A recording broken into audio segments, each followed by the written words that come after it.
নিমকি দারুণ টেস্টি একটি খাবার।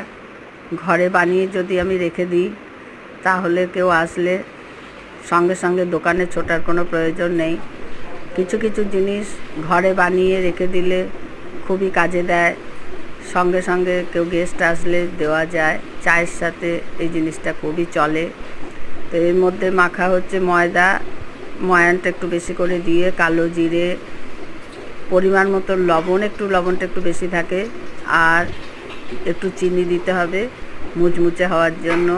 এইটা কাটাটাও একটা আর্ট। এটা আমি ছোট ছোট করে কেটে নিয়ে আবার 3 কোনা বেলে নিয়েছি। এটা খুব মুচমুচে, কয়েকটা দিন রাখা যায় কৌটোয় ভরে। একটু ঠান্ডা করে রাখতে হবে অবশ্যই। গরম গরম কোনো ভাজার জিনিস ভরে দিলে নষ্ট হয়ে যাবে, মিয়ে যাবে। তো এটা আপনারা ট্রাই করতে পারেন। খুবই ভালো একটা